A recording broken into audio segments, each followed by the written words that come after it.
Buenas noches, voy a comenzar con el segundo texto del día. Es acerca de epistemología de las ciencias sociales. Tengo que ver acá, bueno, creo que hay de repente cierta aniversario de lo que ocurre, cierto modo como en el audio del escritorio, que existe de repente como una... por decirlo así, que hay mucho eco de repente en la monitorización, así que la voy a desactivar. Monitorización desactivada, perfecto. Porque creo que así está funcionando mejor y para mí más cómodo. Y por lo que entiendo, está sonando bien. Así comenzamos con el primer texto acerca de epistemología de las ciencias sociales de Guillermo Brione. Es un insumo de 1996 de ICFES de Colombia y de epistemología de ciencias sociales de Guillermo Briones de la Universidad de Chile. Entre la Universidad de Chile y lo que es Antioquia, Chile y Colombia. Ok. Esta es la parte del índice en el contenido. La presentación. Voy directo a los capítulos.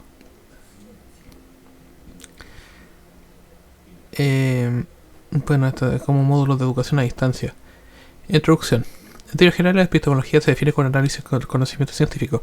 En términos más específicos, esta disciplina analiza el supuesto filosófico de la ciencia, sujeto de estudio, los valores implicados en la creación de conocimiento, la estructura lógica de sus teorías, los métodos de empleo en la investigación y la explicación e interpretación de los resultados y la confiabilidad o refutabilidad de las teorías. Los epistemólogos de ciencias sociales han tratado estos problemas en diversos momentos de su construcción. En particular se han referido a 5 problemas principales: los supuestos ontológicos, nociológicos de las ciencias sociales, el objeto de estudio propio de esta ciencia, la naturaleza del conocimiento que se va a obtener de la investigación científica, la relación entre las características del objeto investigado y los valores del investigador. La función final que debe cumplir la investigación científica de acuerdo con el modelo elegido en construcción de las ciencias sociales. Diversas posiciones filosóficas frente a estos problemas y una comprender las distintas escuelas que han surgido en la construcción de ciencias sociales. Si en este texto no se tratarán los problemas referentes a los puntos 2, 3 y 4, como se plantearían algunos aspectos sobre ellos y se anticiparán los contenidos de otros dos problemas. La respuesta al objeto de las ciencias sociales, segundo problema, ha oscilado en la dicotomía estudio de la sociedad global frente al estudio de pequeños grupos, es decir, de algunos constructores de las ciencias sociales, y es de hacer estudiar el sistema social en su totalidad y utilizar por lo tanto un enfoque macrosocial. Para otro, el objeto propio de las ciencias sociales de esta ciencia debe ser el análisis de los pequeños grupos, de modo tal que el investigador puede conocer directa y experimentalmente el funcionamiento de estos grupos empleando un enfoque microsocial. El tercer problema tiene que ver con la naturaleza del conocimiento que debe obtener la investigación social del objeto que estudia. Aquí la dicotomía representa la elección de enfoque cuantitativo por un lado y enfoque cualitativo por otro. El enfoque cuantitativo buscará la medición de los fenómenos sociales, en particular la medición individual de las propiedades que sean estos objetos mediante las llamadas variables, de tal modo que sea posible la utilización de las técnicas estadísticas del caso. La alternativa cualitativa, por su lado, emplea un enfoque holístico, o sea, un estudio del objeto tomado en su totalidad, pero el cual deberá utilizar técnicas cualitativas adecuadas para ese propósito. El cuarto problema se refiere a la relación entre el objeto que se investiga y el investigador. En el fondo, el problema se encuentra en la siguiente pregunta: ¿influye en el investigador el objeto de la investigación, que en la mayoría de los casos está constituido por personas? En otras palabras, es posible obtener mediante la investigación social un conocimiento que no esté perturbado por los valores del investigador, por su creencia, preferencia y prejuicio. Es decir, una creencia libre de valores. ¿Es efectivamente posible en la objetividad en la ciencia? El primer problema que será tratado en este módulo, los supuestos ontológicos nociológicos de nuestra ciencia, está constituido por adhesión mayor o menor, consciente o inconsciente de los investigadores a ciertas concepciones acerca de la naturaleza última de las cosas y de la posibilidad de conocerlas. Pantalla completa.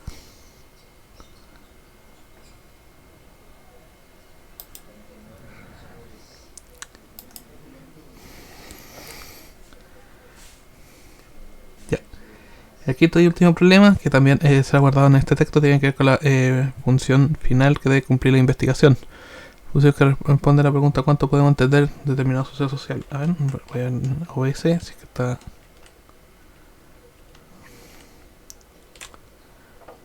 grabando propiamente dicho. Captura de ventana, voy a poner cuál. Perfecto. Ahí está en pantalla completa. A aceptar. Voy a ponerlo por encima. Para que sea en modo estudio, para que sea perfecto. Para no estar suponiendo ahí. Así. El quinto problema que también será abordado en este texto tiene que ver con la función social que cumple con la investigación. Usted que corresponde a la pregunta: ¿cuánto podemos entender determinado suceso social que debe buscar en última instancia ciencias sociales mediante su teoría y su método de investigación? Como sabemos, la respuesta se da también de forma de una alternativa. Por un lado, para algunos epistemólogos e investigadores, las ciencias sociales deben explicar fenómenos que estudian, mientras que para otros el objetivo final de esta ciencia consiste en la introducción de los fenómenos investigados. Este último dilema ha acompañado el proceso de construcción de las ciencias sociales desde sus primeros momentos y llega hasta nuestros días en la forma que se presentará en algunos capítulos de este módulo. Es un curso diseñado biracional respecto al cual habla acerca de la epistemología, así que como un manual breve. Porque los manuales regularmente americanos son 600 páginas, así que este es bastante más modesto. Ok.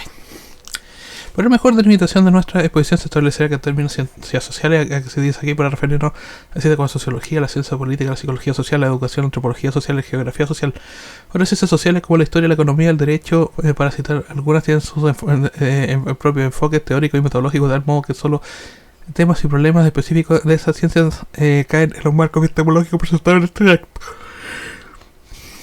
Sobre todo la historia, que será como de interés durante la presentación de todos estos contenidos. En este canal especialmente. La primera unidad del primer módulo, historia y psicología sobre todo. Historia y psicología por separado y de repente como un método de interdisciplina. La primera unidad del primer módulo está dedicada a los principales supuestos que desde la filosofía soportan la construcción de las ciencias sociales. La segunda unidad presenta el principal problema que se ha dado a la construcción de la alternativa explicación frente a interpretación. La tercera unidad expone también como una introducción ordenada al tema de los paradigmas de las ciencias sociales y algunas propuestas de integración de diversos elementos de estos paradigmas. La cuarta unidad está destinada a presentar los rasgos generales de algunas nuevas teorías derivadas de los grandes paradigmas. El lector no debe en ningún momento perder de vista que este trabajo tiene carácter introductorio. La ampliación de temas que pueden interesarle en mayor grado será posible con la bibliografía que se indica en el cuerpo del texto, como se le hemos señalado. Al término de cada unidad, es nuestro objetivo así de presentar los conceptos más directos e importantes que tienen que ver desde el punto de vista epistemológico con las respuestas de que desde mediados del siglo pasado han dado los principales constructores a la pregunta central: ¿cuál es la característica cuáles debemos tener las ciencias sociales? La sociología de la ciencia, una nota a la segunda parte.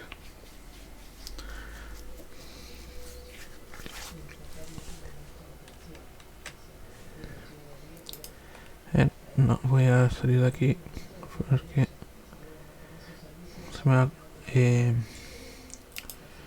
captura de ventana hacia arriba.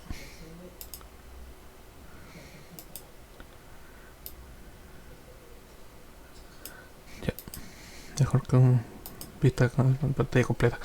Ya. Con el antecedente lejano de Marx, Engels y Durkheim, está recientemente en Merton y otros autores, se ha desarrollado la sociología de la ciencia que complementa varios aspectos del tratamiento de la epistemología hace de esta disciplina. Bunge, que también ha escrito sobre esta materia, se refiere de manera controversial a algunas calificaciones y tiendas corrientes que se dan en la sociología de la ciencia, como podemos apreciarlo en la cita que sigue. Desde la década de 1960 ha venido surgiendo nuevas orientaciones a la sociología de la ciencia, y si bien los estudios respectivos representan múltiples diferencias, no dejan por ello de adherirse a una cantidad de dogmas compartidos. Se trata de externalismo, tesis en cuyos términos el contenido conceptual de la ciencia se determina por el marco de referencia social, el constructivismo, subjetivismo, según el cual el sujeto investigador construye no solo su propia versión de los hechos, sino también los hechos mismos y eventualmente el mundo entero. Relativismo, para lo cual existen verdades objetivas y universales. El pragmatismo, que destaca las acciones e interacciones a expensas de las ideas e identifica la ciencia con la tecnología. Ordinarismo, que reduce la investigación científica a pura transpiración.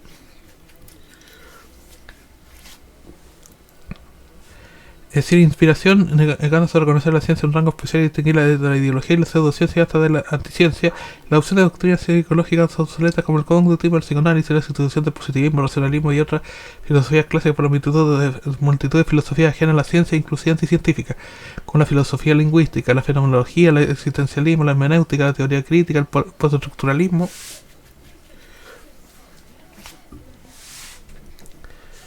deconstructivo en la Escuela Francesa de la Semiótica, según el caso Mario Bunge, Sociología de la Ciencia, Buenos Aires, año 1993. Finalmente, la cuarta unidad del módulo está dedicada a diversos temas y problemas específicos que sean en el campo de la investigación social propiamente, todo relacionado más o menos directamente con los paradigmas expuestos en las anteriores unidades.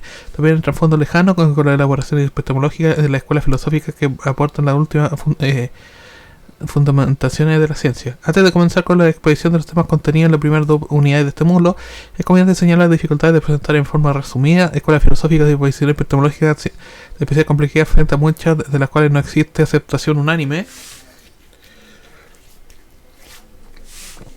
dentro de las ciencias sociales. De ahí la necesidad de que usted recurra a la bibliografía citada en cada unidad para ampliar sus conocimientos de acuerdo a sus propias exigencias de autoformación. También podrían serle útiles las sugerencias que hacemos del comienzo de este módulo referindo a la naturaleza de educación a distancia. Objetivos del curso, del módulo. Pero vamos a ir directamente al corpus de contenido. Y más referencias finales, así que esto es como un módulo de curso súper reducido. Capítulo 1. Supuestos de los principales escuelas filosóficas. Como mencionar la introducción de diversidad de puntos de vista y opciones teóricas que se han barajado en la construcción de ciencias sociales, se da la variedad de hipótesis filosóficas en las cuales se basa esta tarea teórica y metodológica en estricto sentido. El contenido mismo de las ciencias no comprende conceptos filosóficos como tales, pero ellos soportan en última instancia los supuestos básicos referidos a la naturaleza de los objetos a los cuales se refieren las posibilidades y niveles de conocimiento que se pueden lograr de ellos. Es decir, en el horizonte de formación, las ciencias sociales y naturales contienen diversas hipótesis ontológicas y nociológicas, las cuales en una dimensión más amplia también se encuentran en diferentes concepciones del mundo. La hipótesis mencionada forma parte de diversas escuelas filosóficas, de ahí que se relacionan de manera más directa con la fundamentación de las ciencias sociales. Damos un resumen que, en su brevedad, pretende entregar algunos de sus conceptos más importantes. En la presentación que sigue, que se ha puesto énfasis en la forma en que están esta escuela enfrentan el problema del conocimiento de los objetos naturales y sociales. En este tema, el lector debe tener presente que mientras algunas lo tratan con especial referencia al origen del conocimiento, al primer racionalismo en particular, otras cuales lo hacen desde la perspectiva de su esencia, es decir, la relación entre objeto y sujeto, idealismo, materialismo y realismo, y también puede tenerse en consideración que el hecho representado por diversas posiciones intermedias que se dan entre situaciones extremas que combinan conceptos de una y otra de esta última. El materialismo. En términos generales, el materialismo es la doctrina o doctrina según la cual todo lo que existe es materia, es decir, solo existe un tipo de realidad que es la realidad material. La materia es, así, el fundamento de la realidad y la causa de todas las transformaciones que se dan en ella. Los orígenes del materialismo son muy antiguos. Me parece Socrático, Demócrito y para Epicuro, los elementos últimos de la realidad son los átomos, partículas indivisibles e indestructibles que se mueven por el espacio vacío. Las cosas físicas, los animales y los hombres están formados por átomos. Cuando cualquiera de ellos se desintegran de formas nuevas, son formas nuevas combinaciones de átomos. El pensamiento de una forma de sensación que a su vez es explicada como una forma de cambio que se produce en el alma de las personas. El alma resulta la combinación de átomos que provienen de los objetos exteriores de los cuales entran al cuerpo a través de los sentidos. Cuando la persona muere, el alma se desintegra en sus átomos componentes. En el siglo XX, el materialismo sería representado de manera principal por el materialismo dialéctico y el fisicalismo. El materialismo dialéctico de la posición filosófica de Marx y Engels. Para ellos, la naturaleza de la materia tiene existente con independencia de ser pensada. El pensamiento y sus fenómenos mentales se desarrollan a partir de la materia y deben ser explicados en términos físicos. El materialismo dialéctico tiene una de las preocupaciones centrales del cambio de la realidad. Consecuentemente, considera el mundo como un proceso en el cual históricamente se dan fenómenos nuevos y cada vez más complejos a partir de lo más simple, siguiendo las leyes de la dialéctica. A, de la ley de la transformación de los cambios cuantitativos en cualitativos. B, de la ley de interpretación de los opuestos que reconoce la existencia de contradicciones en la naturaleza. C, la ley de la negación, o sea, una situación dada es reemplazada por otra de tal modo que lo nuevo surge de la negación de la situación anterior y esta es de nuevo negada y reemplazada por otra nueva situación. El feudalismo es negado por el capitalismo, este a su vez será negado por el socialismo. El término de dialéctica en la filosofía de Marx y Engels deriva del concepto de Hegel para referirse al proceso en cambio de la historia y de la naturaleza. Pero para este último, la base de tal proceso era el espíritu, para lo primero en la base era la materia. Que así que se diga la dialéctica de Hegel en puesta de cabeza de Marx y Engels. La segunda forma de materialismo presente fue en el siglo XX es el fisicalismo, propuesto por algunos miembros del positivismo lógico del Círculo de Viena. Según ellos, un enunciado puede tener significado desde puede ser verificado. Con relación a enunciados de tipo psicológico, ellos tienen significado si se expresan de una conducta corporal. De este modo, la psicología sería una parte de la física. Al respecto, conviene hacer notar que el conductismo, que admite solo los datos, pueden ser observados de una forma de fisicalismo. Racionalismo. Hay varias formas de racionalismo, como el metafísico, toda la realidad de carácter racional, psicológico, el pensamiento superior a la emoción y la voluntad, el racionalismo nociológico, epistemológico, cuyos conceptos centrales tienen mayor pertinencia en nuestro tema que los supuestos filosóficos de las ciencias sociales. En esa forma, el racionalismo afirma que es posible conocer la realidad mediante el pensamiento puro, sin necesidad de ninguna premisa empírica en esencia. Esta es la posición de tres de los más destacados representantes del racionalismo, de Karl, Leibniz y Spinoza. Por ejemplo, Descartes por la existencia de Dios y de este mundo físico a partir de la premisa racional indudable, pienso luego existo. El conocimiento propiamente tal tiene necesidad lógica y validez universal. Solo la razón puede permitir decir que una cosa como es y no puede ser de otra manera. Solo la razón tiene la capacidad de obtener por sí misma, mediante la deducción a partir de las ideas innatas, otro conocimiento del tipo todo efecto tiene una causa, que es evidente puede establecerse una relación necesaria. Tal concepto recibe el concepto de juicios sintéticos que tienen su origen en la razón del conocimiento a priori. El racionalismo moderno ha tomado diversas formas, alejadas de sus posiciones más extremas expresadas en los siglos XVII y XVIII. Se mantiene desde luego la importancia de la razón para el conocimiento de la realidad, de los diversos usos en términos racionalismo. A ello corresponden las posiciones epistemológicas de Gaston Bachelard y de Karl Popper, que destacan tanto el papel de la razón y la experiencia empírica en la investigación científica. El empirismo. El empirismo de origen experiencia, sostiene que todo conocimiento se basa en la experiencia, afirmación a la cual se opone directamente al racionalismo, para el cual, según acabamos de ver, el conocimiento proviene en gran medida de la razón. El empirismo radical la mente como una tabla rasa que se limita a registrar la información que viene de la experiencia. De manera semejante al racionalismo se distinguen tres tipos de empirismo: el psicológico, por el cual el conocimiento se origina totalmente de la experiencia; el empirismo nociológico, que sostiene la validez de que todo conocimiento tiene su base en la experiencia; y el empirismo metafísico, con el cual no hay realidad que aquella que proviene de la experiencia, y en particular de la experiencia sensible. El empirismo ha sido desarrollado esencialmente por una serie de filósofos ingleses, entre los que se destacan Locke, Hume y Stuart Mill. El empirismo niega la existencia de ideas innatas invocadas por los racionalistas, los cuales según ellos pueden ser descompuestas en términos más simples que se derivan de la experiencia, si bien esos conceptos no son conceptos genuinos a los que se le puede designar ningún significado. Por ejemplo, el concepto de sustancia de los racionales, que es una mera palabra de carácter metafísico, por lo que no significa nada. También los empiristas niegan ciertas verdades necesarias a priori, como dicen los racionalistas. Por otro, el empirismo acepta los juicios sintéticos a priori, pero basados en la experiencia, a diferencia de los racionalistas, que para quienes juicios serán verdaderamente autoevidentes, válidos en independencia de la experiencia. Finalmente, el empirismo rechaza toda metafísica y de manera inversa, da a la ciencia un alto valor como medio superior de adquirir conocimiento. Una parte importante de la investigación en ciencias sociales tiene base en algunos supuestos principales del empirismo, desde luego el valor dado a la experiencia como origen del conocimiento y como última instancia de contratación de las teorías.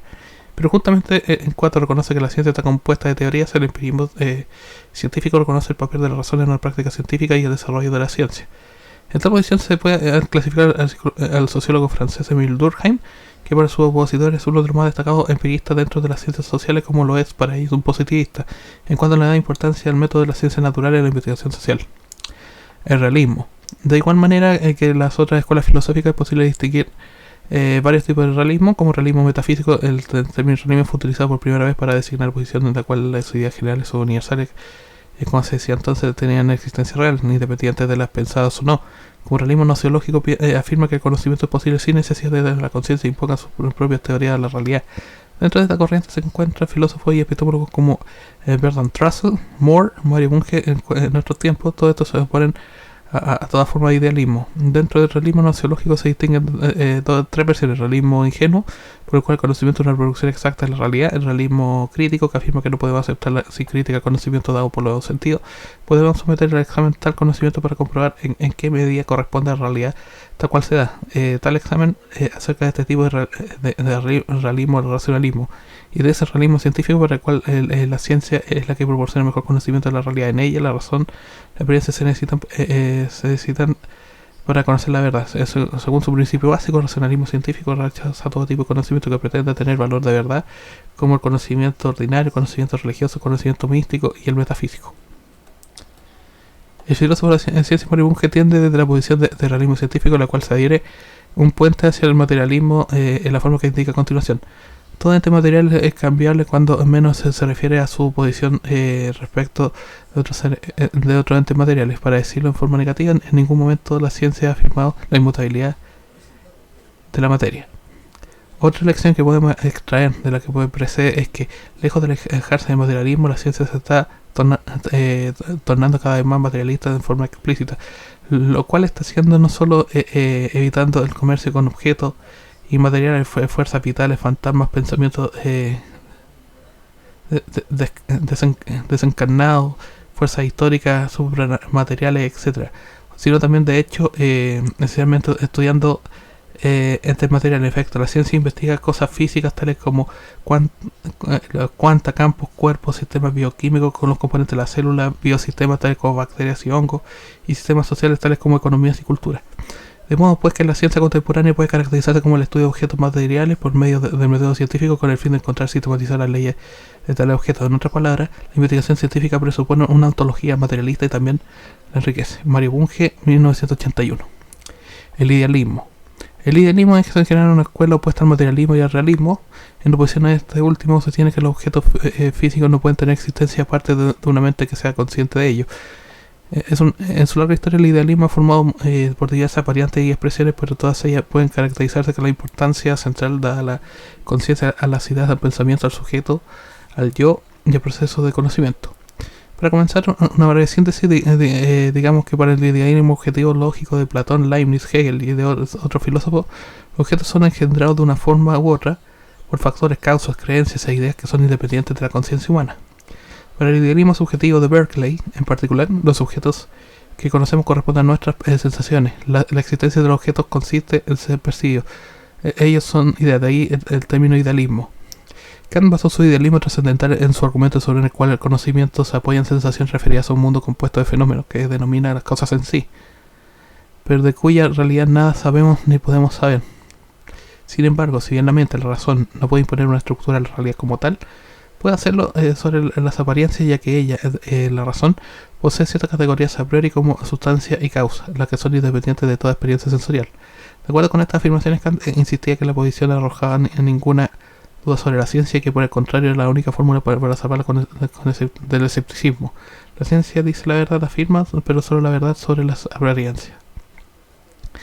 En posición crítica frente a las ideas de Kant, dentro de ella, el rechazo de las cosas en sí incognoscibles, se levanta la gran figura de Hegel. Al rechazarlas, el filósofo deja solamente la mente el objeto de la experiencia como existente y afirma que el conocimiento de la realidad es posible, pero esa realidad es espiritual, en última instancia. El espíritu puede darse cuenta de sí mismo solo al entrar en relación con un elemento objetivo, es decir, los objetos implican un sujeto, pero el sujeto también implica un objeto, aun cuando el sujeto es considerado anterior a aquel. En definitiva, la materia es una manifestación del espíritu. A comienzos de nuestro siglo, el idealismo sería representado por Edmund Husserl en la forma de la fenomenología. Una síntesis de esta forma de idealismo sería presentada en una próxima sección debido a la importancia que tiene para algunos paradigmas interpretativos. Este vocablo idealismo se usa así mismo en la relación de los ideales. Se llama entonces idealismo a toda doctrina, a toda actitud según la cual lo más fundamental y aquello en lo cual supone se deben regirse las acciones humanas como los ideales realizables o no, pero casi siempre imaginados como realizables. Entonces el idealismo se contrapone al realismo, entendiendo que este último con la doctrina simplemente es la actitud según la cual lo más fundamental y aquello por lo cual se supone que debe regirse las acciones humanas son las realidades, los hechos constantes y sonantes. Este sentido del idealismo suele ser ético y político o ambas cosas a la vez. José Ferrater Mora, Diccionario de Filosofía abreviado. El positivismo. En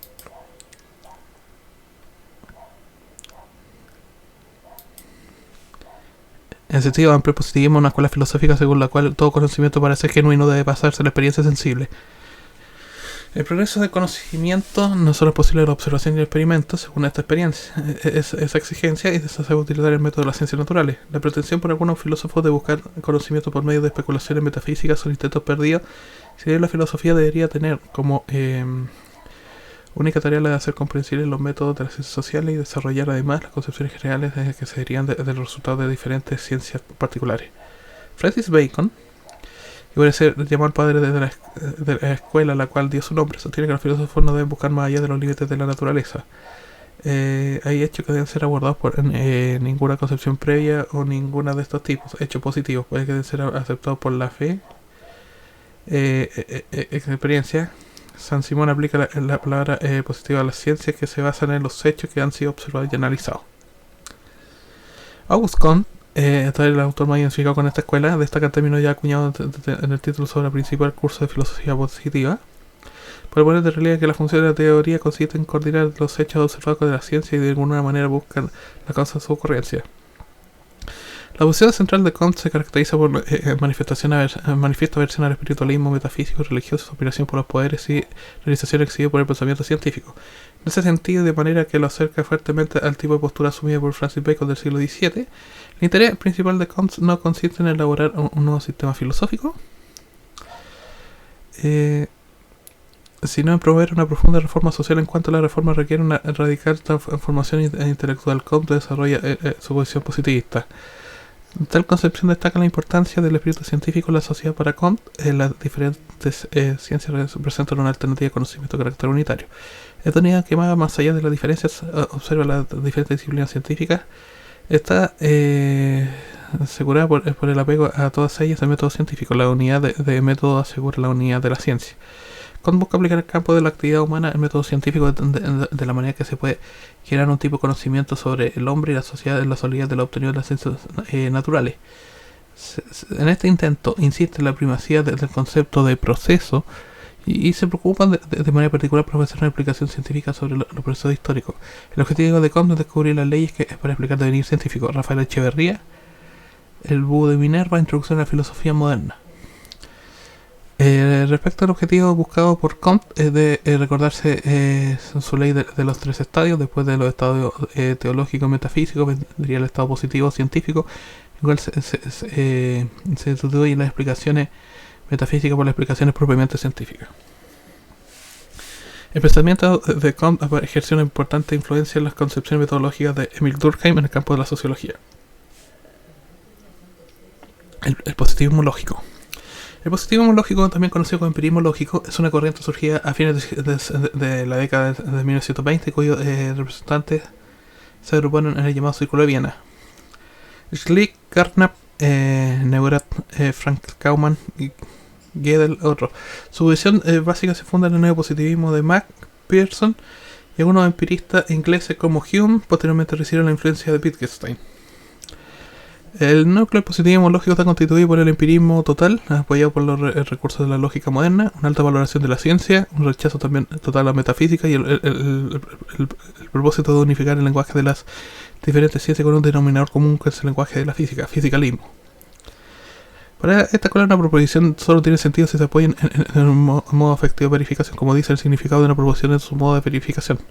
Las proposiciones que se apoyan en el modo de verificación por la experiencia de manera sensible no pueden ser verdaderas ni falsas. Por lo tanto, solo las posiciones empíricas son auténticas proposiciones. Como los enunciados de la metafísica no pueden ser probados por la experiencia, son proposiciones o proposiciones sin sentido, sin significado. Una característica importante del Círculo de Viena es su apoyo a la lógica moderna. Sus trabajos se ponen con rigor con el propósito de eludir la ambigüedad. En esta regla radica su aporte a la expresión más clara del contenido del trabajo científico. La influencia del positivismo lógico es clara en la metodología cuantitativa de la ciencia social, en particular de investigadores como Paul Lasserfeld, Herbert Heimann, Raymond Boudon y un gran número de seguidores. Voy a dejar hasta acá el capítulo 1 de lectura de este capítulo porque está bastante interesante y es sintético, a partir de lo cual de repente están por lo menos llevando lo que es la lectura de epistemología de la ciencia, porque durante este mes voy a avanzar bastantes textos, los cuales son los primeros capítulos, y después comenzar a continuar con los otros, especialmente los de Schultz y los de Edwin G. Boring como tomos clásicos, pero hay que estar traduciéndolos, así que va a ser un poco lento. Hasta luego.